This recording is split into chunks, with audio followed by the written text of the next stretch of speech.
The future is now. In 1979, an English new wave band called the Buggles topped the charts with the single Video Killed the Radio Star. The synth-pop hit delved into the impact of 20th century technology on media arts. Once upon a time, the radio star of model railroading was the Polaroid camera's ability to capture treasured moments of googly-eyed wonder at the whimsical toys of locomotion. Due to the magic of megapixel smart devices, the age of video is upon us. As the old adage states, a picture is worth 1,000 words. If that be true, imagine how many words it takes to faithfully detail a well-executed video. Lights, camera, action. In a bid to extend NRail's reach and influence, the board of directors ventured into the world of online video in October 2020. The newly minted ZoomTRAK video conference needed a visible home to house its future archives. NRail President John Wallace attended a regional NRail Club event known as the Eastern End Lines in late September 2020, where he and me chatted about the nuts and bolts of a foray into YouTube. We talked about the importance of showing off the absolute best of N-scale model railroading across the wide expanse of what that means. The topical categories deserving prominence began to look much like a roundhouse. 1 month later, John came calling, and this author gladly accepted the role of YouTube advisor to the NRail board. And just like that, Roundhouse of NTV on NRail was born. Proudly representing the world of N-thusiasts, Roundhouse stashes evidence of the inspiration, the enthusiasm, the engineering, the collaboration, and the vision that propels 1:160 scale model railroading to infinity and beyond. Hey Kenny, thanks for joining us today. Yeah, no problem. Tell us your full name. My name is Ken Richter with New Jersey Southern. New Jersey Southern. And what brings you to the Blue Ridge and Western Railroad here in Ashland, Virginia today? Well, the nice folks at NRail invited me over, and I wanted to film it for my YouTube channel, New Jersey Southern NRail. And you know, that's why I'm really interested to ask you some questions today, because you have that video camera, and I'm working on a feature today called Video Made the NRail Star. Sounds and I've good. just got some real basic questions. All right. When did you start videotaping?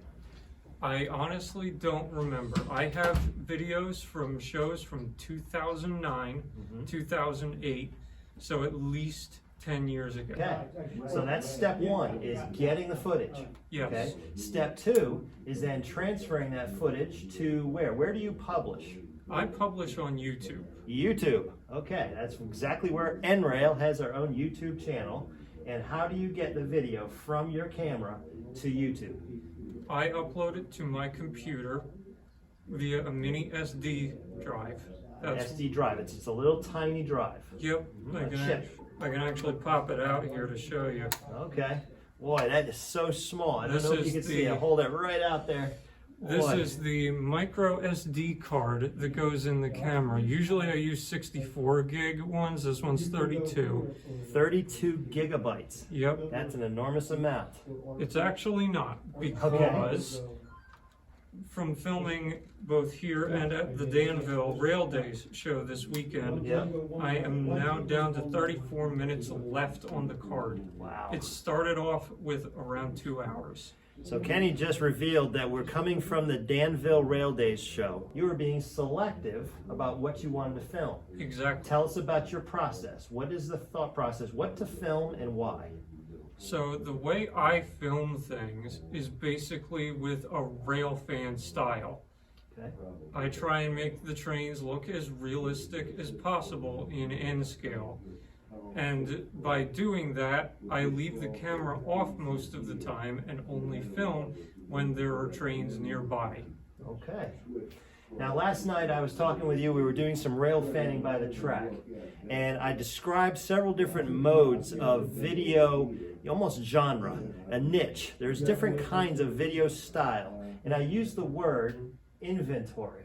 Yes. And you responded to that. Tell me what your thought is. When I describe your videos, maybe as describing inventory, what ran? Tell me more about that. So what I try to do for each show for New Jersey Southern is get a shot of every train that ran, at least for a decent amount of time, throughout the whole show.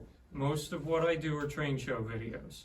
So that is the reasoning for that.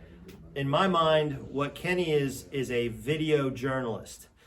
You are going to shows, and just like a journalist would keep notes in a notepad, you're actually recording every train and every operator that was at that show, including what equipment they were running. Is that accurate? Yes. Okay. Now, what is the angle or approach that you take? Do you always have your camera basically up high? Do you sometimes have it in different locations? Tell us your technique for taking video. So what I try to do, as I said before, is make the trains look as realistic as possible. So I try and get as low down as I can, if I can, to the trains to make them look, like they're real trains. Sometimes that's not possible. So if that is the case, then I go higher up, but I make sure to try and not have backgrounds in them. What he's about to say is the real grit of technique, and we need to get our camera in closer. So let's pause right now. We're going to operate your train. This is your train up here on the top of the Blue Ridge? Yes, it is. Okay, so we'll move the camera over, and then you'll describe to us about backgrounds and the technique and angle, okay? All right. All right, be right back. All right, Kenny, we've got the camera moved. We're back on, ready to get that train rolling. And let's take a look at your perspective as you videotape. All right, so what I have currently is just this wooden bridge here and the mountain in the background. You cannot see the top of the mountain. You can see the bottom of the mountain in the foreground, Yes. and some of the valley beneath it, but you can't see much more than that. All right, so you have zoomed in to exclude anything that's not N scale out of the frame. Correct. Why is that important? Because that makes it look more realistic. It does. If everything's in scale, it makes it it provides more consistency to the overall video. Right, good. So you're going to start up that engine? Yep, we're going to start the locomotive up. All right, so once again, we're on the Thompson Trestle crossing the Holston River. It's underway. And the camera died. Really? But you need to know that sometimes things don't go perfectly. And in the world of movie making, we say, cut, and we actually create a beautiful movie out of what was left. Feel free to do that. There are no such things as fatal mistakes in videography, except for one. The one fatal mistake, Kenny, nod your head if you agree, is failing to capture a moment because your camera wasn't on. Correct. That is true. There is one other fatal mistake, and that is accidentally deleting something. Okay, careful what you delete. That's true. All right, we're on the move again, and the train's going slow. Having the trains run at a speed that is appropriate for them is another thing. Okay, so I noticed that you're using your arms to hold fixed that zoom. Do you do any sweeping turns at all with your camera? No. Okay, tell us why. Because of the way I typically film and hold the camera, sweeping turns don't really work for the way that I film. Okay. Because I'm too inconsistent with how I would turn. Like, if I turned, it would go, I am moving the camera up and down in addition to side, and that gets distracting. Yeah, We're almost done here. What else do you want the world of NRail to know about video? We want people to get activated and look forward to doing video. What would you tell them? How to get activated? just find what you like filming and film that way. You don't have to film the same way I do. I'm just showing you the way I film in case that's the way you want to film. Otherwise, just, take the first step, start filming stuff, enjoy it. That's about it. What I've noticed about Kenny's videos is that he does travel a lot, goes to a lot of shows. Were you in Evanston recently? Yes, I was in Evanston, Wyoming for a big Fremo N event. Fremo. NRail has graduated from NTRAK only to include NTRAK, TTRAK, Fremo N, even home layout N. Everything N scale is worthy of a video camera. Tell us about your experience out there in Evanston, Wyoming. That was a large layout with a lot of places to film that I had never seen before. So I had to very quickly adapt, learn where I could film, figure out how to best film on those modules that I'd never seen before, and get shots. But the way I film is just, I do that all the time anyway, even with modules that I have seen before, because I just take the camera, find an angle that works, and film. And that's it. And so here's what we did with Kenny's videos, and some we haven't even done yet, is we put them into a playlist on our YouTube channel. If you know, and you're probably looking at this right now on the YouTube channel, it's the NRail, N-Scale Model Railroading channel on YouTube. We're going to create a playlist called Shows.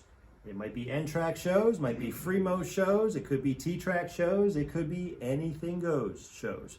But if we want to gather up a collection of videos from videographers all across the country, just documenting what happened, where it happened, and what was rolling, whose trains were there. That's the style of video that we want to begin with as a platform. Yes. Okay? Anything else to add? If you want to check out the videos that I've made, they are on New Jersey Southern NTRAK. That's the YouTube channel name. Okay. I've shot videos of TTRAK layouts, NTRAK layouts, Fremo N layouts, and home layouts. Like you said, everything goes. Please do that. Go and visit that site. Go to that page. Like and subscribe. Here's why that's important. Every time a channel gets liked and subscribed, it increases its viewer possibilities. There's things called algorithms, right? Yes. That the channels create. Anything that the public is responding and reacting to favorably, they want to make sure more of the public sees it. And as NRailers, that's our goal. We want more people to see and enjoy the hobby the way we see it. And that's the way to get started. Kenny, thanks so much for your time today. I appreciate it. This is great info. Yep, glad I could be here. I am pleased to welcome to the world of ZoomTRAK and this presentation entitled Video Made the NRail Star. My guest, Stone Sitzman, also known as Stone TNT on YouTube. Did I get that right, Stone? Yep. Well, my name's Stone Sitzman. I'm 17 now, from Richmond, Virginia. I've always been into models ever since I was a little kid. It started off with Thomas the Train toys, setting them up on my floor all throughout the house, in the living room, in the dining room, in my bedroom, everywhere like that. And just after a certain age, it just became more interest in real trains, or modeling real trains instead of just Thomas toys and everything like that. And when my uncle passed away a couple years ago, we got a lot of his N-scale trains. And that's what really got us into the club here. Before, we used to be doing HO, and then after we got all of his older stuff, we joined the club. Then we started getting our own stuff, and now we have a lot of it, I guess. And I like documenting stuff with video. That's pretty much the reason I do video. And that's going to be my next question: is the why. And this, in my opinion, is the best. This is what you do very uniquely, Stone. The time-lapse photo, fly-mouse video, showing the setup, showing the teardown, and then showing the operation. Now, I know for our ZoomTRAK audience, this is probably terribly distracting to an interview, so I'm going to go ahead and pause. Just a little bit. I'm going to go ahead and pause it right there, and I'm going to ask you the basic question. Why do you do it this way?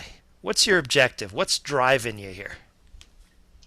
Well, I do time lapses mainly just because I feel like that's part of the fun of doing model railroading is, like taking down your train, deciding you want to run a different train, thinking of what you want to put on the tracks, thinking of what looks good, what looks bad, and what other people are running, what people like to see in the audience. Some a specific example of that would be in another episode of the Science Museum show.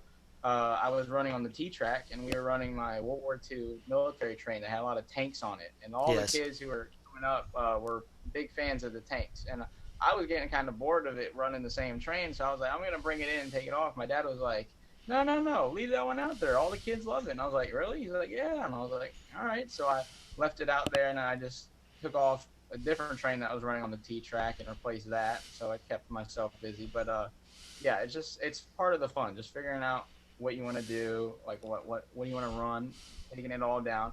Because a lot of time is spent doing that. A lot of time is spent taking down and putting up a new train. This specific time lapse, it's like maybe about 30 seconds ish, but it was more like 15 minutes at least of me just walking back and forth, putting stuff in her own boxes, and then I'm like, what am I gonna get out?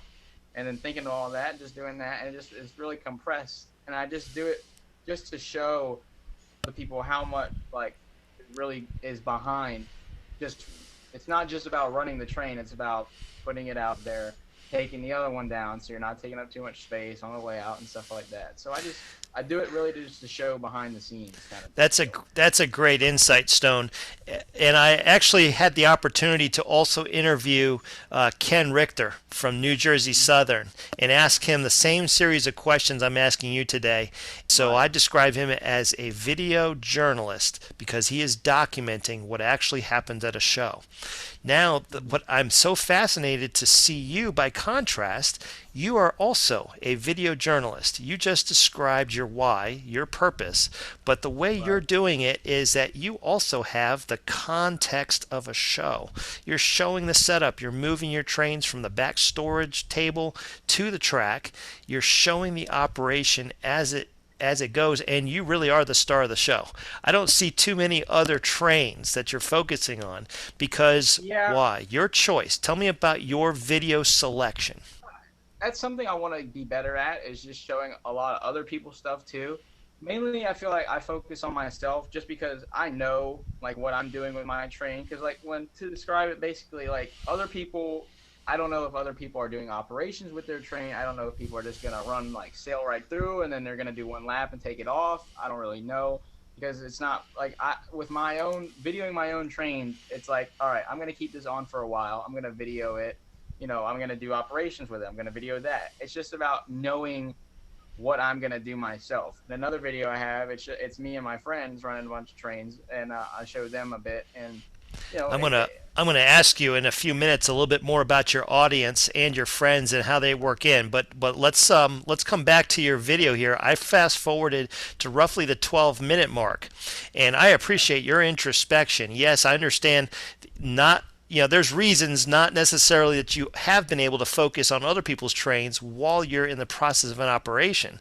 But I think the magic of what you've accomplished here is to showing an operation. I'm going to go ahead and hit play so that folks on the ZoomTRAK can see what that operation looks like.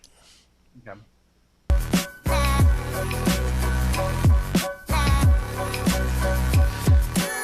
All right, so right now you're doing a run-around train movement.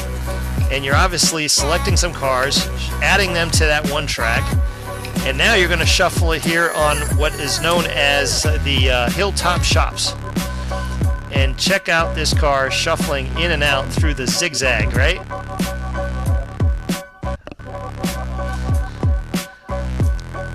Okay. I will go ahead and pause it right there. Tell me in your words, what were we just looking at right there? Getting into doing a lot of switching in the yard, kind of trying to build myself a train or whatever. So I figured adding interest to my own operation just to kind of keep myself entertained would be throw some cars into the Hilltop Shop and then get some other cars that are already in my yard. One of the cars in there was a custom wrecked Norfolk Southern -9 on the flat car, and I figured that'd be neat if I could take that out of the yard and put that into the shops for them to start working and repairing on it and stuff like that. And another car that I put in there was a car that was genuinely not really running well for me at the time. So I'm like, all right, I'm going to shop it. And I figured I'd be adding some character to the operation. Mm-hmm. Watch this time lapse progressing. I want to ask you about your process and your technique. I always try to make sure in the beginning to say what's going on, here's the video for today. This is what I'm doing. Here's my plan for trains or whatever. What trains maybe I'm thinking of running. Some things that may be happening specifically during the day, and then I just try to cover most everything that I do throughout the day, and then kind of break up some of the monotony maybe of just seeing the same train over and over and over again. I mean, that can get boring. That's one thing that I appreciate about Ken's videos, that not only does he shows almost every train that runs during the show, but he also doesn't really repeat them. So you're not like, oh, I already saw this. What is this? Because that's another thing I feel about my videos, is that I feel like showing my own train several times over. I mean, I obviously think my train looks pretty cool out there. So I try to, shoot in like this specific scene playing right now with the river down here at the front. Yeah. That's something I wanted to get specifically just because, well, it's my train and I think it's a neat shot. Wow, it's just, I always try and cover what I'm doing as well as try to cover the entire, what the event is, what it's about, stuff like that. I think that's great. The blending in of humor, breaking up the monotony, like you said, cutting the boredom, and then really producing. You are like a movie producer or a TV show producer. You are producing with the eye of the viewer in mind. And that is so critical, in my opinion, to really good quality video. And it's something that I hope that our entire audience and other NTRAKers are going to begin implementing, because we spend so much time in this scenery. I mean, think of how much time a person sat there thinking about those smokestacks, for example, and creating the smoke effect, and then utilizing the trees so that they don't look like a planted row of apple trees. They're obviously dispersed out. And now you're running a train with very specific loads on them. Those things all took incredible amounts of time. And if the only time we ever get to appreciate that is when you're actually making it, or the time so short in that show where you just enjoyed it while it went by and then it's over by Monday, right. By keeping this video, you've now preserved forever the notion, the memory of what was there, not just what happened at the show, but what was in the mind of the modeler when they built the scene. It really is a work of art. You agree with that? Yeah, I would tend to agree with that. I like showing off scenes that like this one right here. While yes, you can see the people walking in the background, I just think it's a really beautiful scene coming around the curve right next to the giant rock face and some lumber in the foreground. I like showing off scenes that I really think look nice. Well, to give credit where credit is due, we've been looking at Hilltop Shops and Foley's Mill. Both of these were constructed and built by David Beasley of the Richmond area NRail organization. Did you have anything else you wanted to talk about your process and technique? I try to do when I set up for a shot, I take my tripod. I forgot the brand of it, but it's a small, lightweight tripod. I extend the legs. I try to get at least to the track level, and then if I feel like I need to extend it more to get over scenery, like in this clip is another good example. Right underneath my phone, which is taking the video, is the green line, is the top line of our layout, and I have to get over top of that to be able to view down onto the layer that I'm running on. Yes. So I always try and I like what Kenny does with his rail fanning kind of perspective. And I do that for a couple of my scenes too, but really I try to capture, like in this one you can see in the background as well, the train is going through another tunnel portal, and then coming around and going through these two here. Yes. And I just try to capture a big scene while still trying to focus on the train. Yep. All right. I know that when you get all this video, how many videos do you think, in this particular movie that you made, how many separate clips were there? There's at least 40, I would say. At least 40. Sometimes I can get into the hundreds. I've done that a couple of times, but those are some really big videos. I try to keep my videos concise as I can, but with still trying to show off everything that I want to show off. So this video specifically had a lot of stuff cut from it, and it was all just videos of my own train again, and you've already seen it again and again and again. It's like, all right, I'm just adding unnecessary length. Nobody's, no one wants to see the same thing for the 80th time or whatever. But get a lot of. I try to get as much video throughout the day as I can, and sometimes my videos cut short by like storage space on my phone. That's just me being a little lazy and not really paying much attention to it. But in this video specifically, probably at least 40 clips. This is an example right here where you actually went in after in post-production and said, and I remember this, you said you forgot to let folks know that you were going to show the teardown. And so you gave that little editorial, you inserted it, and now we're watching the time lapse of the breakdown of a show. And I think that's so important for our viewers to understand, is that if you will just be willing to capture as many clips as necessary, fill up all of the memory on your phone because you can delete it later. Right. But what you're really saving it for is the editing process. So give us a real brief synopsis. What is your editing process? Well, first thing I do is just go into the gallery and I just watch all the videos that I've taken throughout the day. I just watch them at least one time, maybe twice. I go through, watch it all the way through, see what videos are I know I can delete because, you know, something went wrong or something like that. I just get rid of all those trash.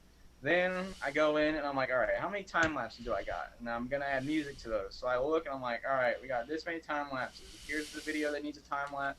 Or here's one that needs music. Here's one that needs music. Here's another one that needs music. Once I get all of those time lapses covered with music, then I just go in and I select the clips, put them all in order. Then I'll save it. Once I save it, I watch it all the way through, make sure everything's good. And if everything's good, I just upload to YouTube. And while it's uploading, I'll type a description, a title, I'll make a thumbnail for all that. And then I just send it out. All of that is done in service to your audience. So talk to me now. Who is the audience for your videos? You'll find that a lot of time lapses are using like copyrighted music and just kind of like rap-ish music, which I kind of regret doing that now because at the time I really wasn't focused too much on doing these videos and making them for everybody to view. I was kind of making them to myself so I could make it. Maybe if one of my friends at school found it, they'd think it's cool or something like that. I just really wasn't focused on having a target audience. And then my dad actually sat and talked to me about it. He's like, well, who's your audience? I was like, well, I don't really know. He's like, well, you know, not everybody is into this kind of music. I was like, and that really hit me. I was like, yep, you're right. This is pretty embarrassing now to go back and watch. So now what I do is I try to make it for anybody. I try to make it, you know, a kid could watch this. Maybe he wouldn't really understand all of it, but, you know, a kid could watch it and he could probably find some value in it. And then, you know, all my family members, they want to see what I'm doing. And, you know, and this is a really good way for me to, you know, show them like what I'm up to and stuff like that through a way that, you know, that they are able to enjoy it without being like, oh, I don't like this kind of music or I don't like this kind of style of video or anything, you know, Joe. Keep all my videos clean. And I also just try and keep it to a broad audience, you know, that it can appeal to just about anybody. And so what kind of an impact have you been experiencing from that? Your audience includes your school friends. I've seen some of those friends coming with you to the clubhouse and to the shows to run trains. So talk about that. Or do you feel like you're spreading the hobby, that people are getting intrigued by what you do? I definitely think I'm spreading it, not as much to like people at school, but more to just like my friends who before only did like rail fanning real trains and stuff like that. I feel like I'm getting them at least a little bit interested in the hobby of model railroading, specifically N scale, and maybe even joining our club. I try to appeal to them too, along with, you know, younger and older audiences. I feel like I am like all my friends, at least that are around my age, now know about our club, and they all. And I've brought almost all of them to the club to run trains before, and they've all really enjoyed it, and they think it's kind of interesting. And I try to, I think I've interested at least a couple of them into, you know, converting to N scale, because a lot of them have HO, and they just don't run because there hasn't really they didn't know about the HO club we are joined it with and stuff like that. So I think some of these videos is getting out to them, and, you know, they're able to see it and, you know what we do and stuff like that. Absolutely. Stone, I've noticed on your channel that you are also a prolific rail fan. You spend a lot of time traveling around the country with your family and with your friends to see the railroads in real life, and that has an effect. The effect is that your video that you're capturing includes the bigness of the scenery. The trains are very, as big as they are, they're very small in the context of the world that they're flying through. And isn't that true of N scale? That you've got so much more space and capacity to develop that scene so that within the frame of your camera, you really have that ability to create that rail fan experience. Is that true? Yeah, yeah, I feel that's true. I also feel like with N scale, because it's so small and you can capture a lot of scene in one frame, it's more like you're viewing it kind of sometimes from like a helicopter or something, a view that, when you're rail fanning, you're not always able to get unless you have like a drone or you actually are in a helicopter or something like that. But that's the thing about like N scale versus HO and O scale is, O scale, you got to be like really zoomed out and backed up if you want to get any kind of scenery other than just the train in your face kind of deal. And HO, well, I feel like HO is reasonable to video. I feel like N scale, you really can just capture a lot more in the video. That is a great perspective. What is the last word in mind relating to video making the NRail star? I'd say take videos.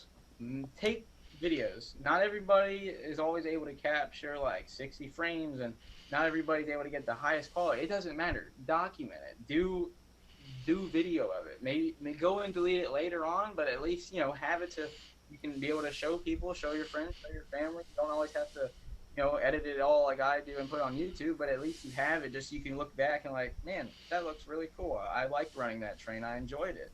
Absolutely. And of course, like anything else, practice makes perfect, doesn't it? Yep.